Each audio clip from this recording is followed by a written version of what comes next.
ओम शांति। आज प्यारे मीठे बाबा की मुरली मंथन की डेट है 8 फरवरी 2024। तो आज मीठे बाबा बच्चों से कह रहे हैं, सदा याद रखो कि हम ब्राह्मण चोटी हैं, पुरुषोत्तम बन रहे हैं।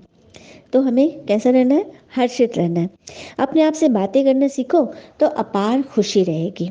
बाबा कह रहे हैं कि तुम हमेशा यह सोचो कि तुम ब्राह्मण चोटी हैं, सबसे ऊपर पुरुषोत्तम बन रहे, पुरुषोत्तम संगम मास में, संगम युग में। तो हमें सदा हर्षित रहना। और बना कौन रहा है हमें? साक्षात भगवान बना रहे हैं, है ना। तो अपने आप से बातें करो कि हमें से भगवान पढ़ा रहे हैं, हम भगवान से सीख रहे हैं, तो अपार खुशी रहनी चाहिए ना। और पता है, खुशी गायब कुछ कारणों से होती है। चलिए हम थोड़ा लिस्ट वाइज सुनते हैं। देर से सोना और देरी से उठना, लेन देन का हिसाब न रखना, किसी के लिए कुछ न कर पाना, हमेशा स्वयं के लिए ही सोचना, स्वयं की बात ही सबको बताना, मैंने इतना किया है। कल भी बाबा ने बोला था कि देने वाला कभी अपनी महिमा नहीं करता है, लेने वाला करे। ऊपर वाला देख रहा है, दाता तो वही है ना, उन पर विश्वास रखो, करते चलो। किसी का विश्वास न करना, सब को गलत समझना, बिना कारण झूठ बोलना, कोई भी काम समय से नहीं करना और बिना मांगे सलाह देना, खुशी गायब हो जाएगी। ठीक है। प्रश्न है, बाबा की शरण में कौन आ सकते हैं? बाबा शरण किसको देते हैं? उत्तर, बाबा की शरण में वही आ सकते हैं जो पूरा पूरा नष्टो मोहा बनते हैं। देखो यहाँ पे बताना चाहूंगी, मोह, दुनिया में मोह को ना प्रेम समझते हैं, जबकि मोह बंधन है। ठीक है, मोह बंधन लग रहा है, तो उसको हटाने के लिए हमें स्नेह में रहना पड़ेगा। स्नेही बनो। अब इसको मैं क्लियर करूंगी, मोह और स्नेह क्या है। जैसे कि एक बच्चा, छोटा बच्चा ने बहुत कीमती सामान तोड़ दिया, यदि माँ मोह में होगी ना तो उसको बहुत डांटेगी, मारेगी, बहुत अनाप शनाप बोलेगी, गुस्से में आ जाएगी, बहुत बोलेगी। लेकिन अगर स्नेही होगी तो वो यह समझेगी कि नहीं, बच्चे से गलती हो गई तो पहले ही ग्लानि में है, दर्द में है। अब कोई गिर गया है बच्चा, कई माएँ होती है, गिर गया ना, चोट लगे उसको और मारेगी, ले और मार खाओ। तो ये मोह की निशानी है। वो तो पहले ही दर्द में, उससे गलती हुई है, तो स्नेही माँ क्या करेगी, पहले उसको पुचकार करेगी, दुलार करेगी, स्वीकार करेगी कि हाँ बेटे तुमसे टूट गया, कोई बात नहीं है, फिर नया आ जाएगा, ऐसे बोल के समझाना है। और जब वो ईजी हो जाए, कुछ खिलाए पिलाए, टॉफ़ी भी देगी, उसको ईज कर देगी। उसके बाद जब वो भूल जाएगा वो बात ना, तब फिर वो उसको समझाएगी कि बच्चे पता है, तुम थोड़ा सा संभल के चलो ना, तुम दौड़ के आ रहे थे ना, देखो कितना कीमती चीज़ टूट गया, पता नहीं अब मिले कि ना मिले। बच्चा बोलेगा हाँ माँ एकदम सही बात, अब हम लोग अच्छे से चलेंगे। ठीक है, ये है। मोही होंगे, मोह में होंगे तो हमको डांट पीटेंगे, रोएंगे, इसका उसका सबको बातें बताएंगे, यह मोह की निशानी। तो स्नेही बनना है ना, इसीलिए बाबा कहते हैं पूरा पूरा नष्ट मोह बनो। जिनका बुद्धि योग सब तरफ से व्यर्थ बातों से टूटा हुआ हो, किसी ने कुछ बोला, व्यर्थ बोला, मेरा उधर कोई नाता नहीं है, हमको उसमें से भी ना गुण चुनने हैं। ठीक है, तो ऐसे बच्चों को बाबा शरण देते हैं। ठीक है, तो भगवान के शरणागति बनना है ना, तो ऐसे बच्चे ही सर्विस कर सकते हैं जो व्यर्थ बातों से उपराम है। और शांति। शिव बाबा हमारे रूहानी टीचर हैं, आत्मा के टीचर, शरीर को नहीं पढ़ा रहे, वो आत्मा को पढ़ा रहे। ये तो तुम बच्चे अच्छी तरह समझ गए हो ना, दुनिया इन बातों को नहीं जानती। बस सन्यासी कह देते शिवो हम, अर्थात मैं शिव हूँ। कितनी बड़ी ग्लानि है ना। शिव एक है, परमात्मा सर्वव्यापी नहीं है, माया सर्वव्यापी है, विकार सर्वव्यापी है। सभी के अंदर परमात्मा होते तो दुख की दुनिया आती ही नहीं। सबसे पहले तो ये क्वेश्चन है। आज हम दुख की दुनिया में हैं, वेद की दुनिया में, विकारों की दुनिया में, क्योंकि भूल गए भगवान को। तो वही बाबा कहते हैं, इसलिए तो मैं आया हूँ भूल को अभूल बनाने। बच्चों को जो बाबा समझाते हैं वह तो बुद्धि में धारण करना चाहिए ना। उस पढ़ाई में भी सब्जेक्ट होती है, तो यहाँ भी ईश्वरीय पढ़ाई, इसकी भी सब्जेक्ट है। सबसे पहले सब्जेक्ट है ज्ञान, फिर योग, फिर धारणा, फिर सेवा। ये 4 सब्जेक्ट में जो उत्तीर्ण हो जाते हैं, पास विद ऑनर होते हैं, वही भगवान के लाडले बच्चे बनते हैं। तो यह बात है।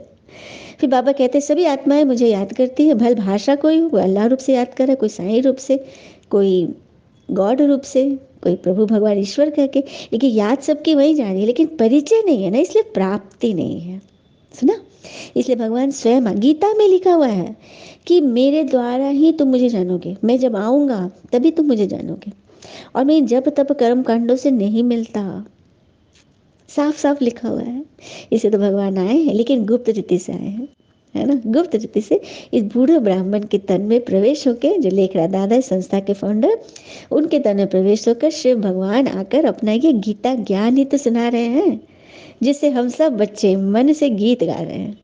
गीता, सच्ची गीता वही जो हमारे मन को रमा दे, मन को ईश्वर में लगा दे और हर एक के गुणों का गीत ही उठाए, यह है सच्ची बात।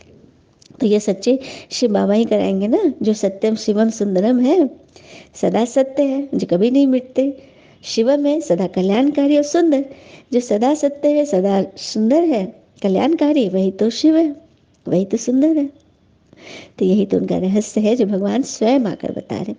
फिर बाबा कहते लेकिन तुम याद करते हो, लेकिन माया के तूफान ना टिकने नहीं देते, तो उसी को हटाने के लिए ये विधि है, ये मुरली, ये ज्ञान मुरली।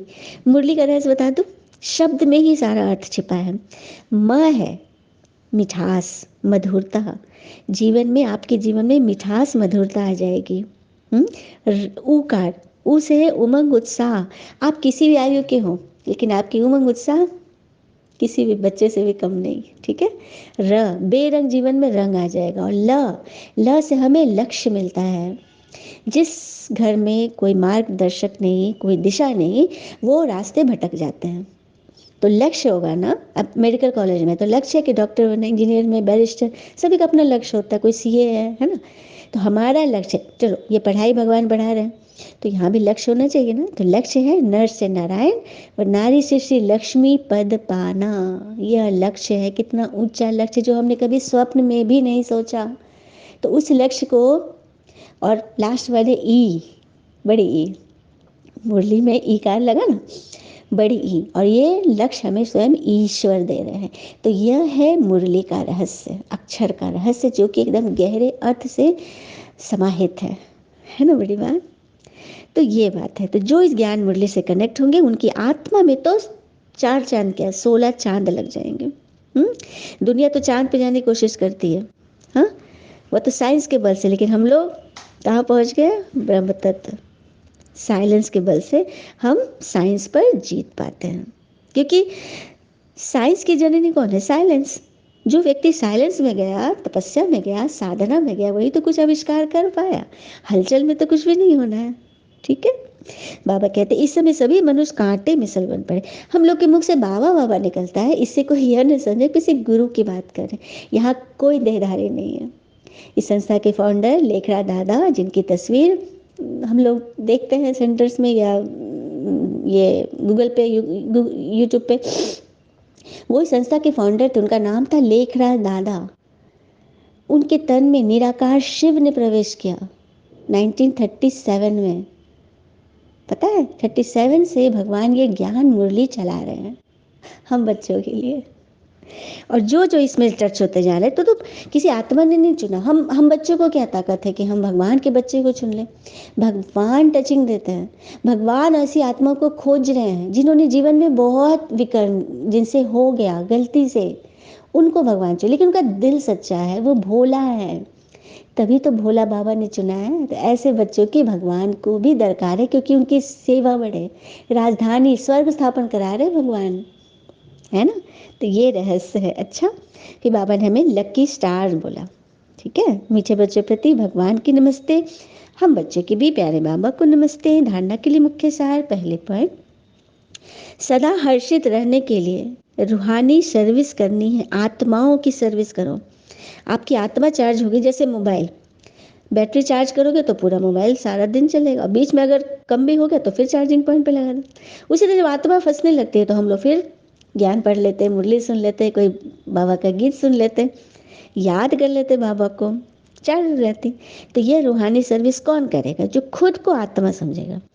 यही सच्ची कमाई, क्योंकि और कोई भी कमाई, लौकिक कमाई, विनाशी धन कितना भी अर्जित कर लो, साथ नहीं जाना। साथ ये पढ़ाई जाएगी, क्योंकि ये आत्मा पढ़ रही है, शरीर नहीं, ठीक है। तो सच्ची कमाई करनी करानी है, अपना और दूसरे का कल्याण करना है। ट्रेन में भी बैज पर सर्विस करनी, मैंने कहीं भी जाओ तो बैज लगा हुआ हो। हम बच्चों को ना हमारे संस्था से बैज मिलता है। जैसे दुनिया में मेडल मिलता है ना, तो हम बच्चों को भी जो सर्विस में आगे बढ़े हैं तो उनको दीदियाँ, सेंटर की दीदियाँ समर्पित बहनें बैज लगाती हैं। तो अच्छी बात है ना, हम बच्चों के पास भी बैज है। दूसरी पॉइंट, पुरानी दुनिया, विकारी दुनिया से दिल नहीं लगाना। नष्टो मोहा बनो, स्नेही बनो। एक बाबा से सच्ची सच्ची प्रीत रखो। आत्मा, आत्मा की प्रीत सिर्फ परमात्मा से। शरीर के नाते रिश्तेदार बहुत है, हर जन्म में हमने नए नए बनाए, लेकिन आत्मा का एकमात्र संबंधी तो परमात्मा है। वरदान, संगम युग के महत्व को जान, हर समय विशेष अटेंशन रखने वाले हीरो पाठधारी भव।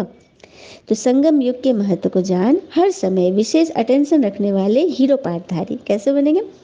हर कर्म करते हुए सदा यही वरदान स्मृति में रहे कि मैं हीरो पाठधारी हूँ। अपने आप को सदा समझे कि मैं हीरो हूँ, मुझे हीरो पार्ट बजाना है। ठीक है, तो हर सेकेंड, हर समय, हर संकल्प हमारा श्रेष्ठ होगा। ऐसे नहीं कर सकते, ये 5 मिनट ही तो साधारण लिए, 5 मिनट में कितने वर्ष चले गए? 5 वर्ष चले गए। बाबा कहते हैं 5 सेकेंड भी किया तो 5 घंटे चले गए, 5 मिनट कर लिया तो 5 वर्ष, मतलब ऐसे ऐसे है। चलिए, तो गवा रहे हैं तो कमाई भी तो होगी। यदि 5 सेकेंड भी अच्छी बात सोचे, आत्मा के कल्याण के लिए सोचे, तो 5 वर्ष कमा लिए। गवाएंगे, अगर व्यर्थ सोचेंगे तो गवाएंगे, समर्थ सोचेंगे तो कमाएंगे। अब हमारे ऊपर। बाबा तो कहते हैं टेंशन मत लो, टेंशन में ना अ लगा दो, अटेंशन, जिससे सदा काल की तुम्हारी जीत हो। स्लोगन, जिनके संकल्पों में दृढ़ता की शक्ति है उनके लिए हर कार्य संभव है।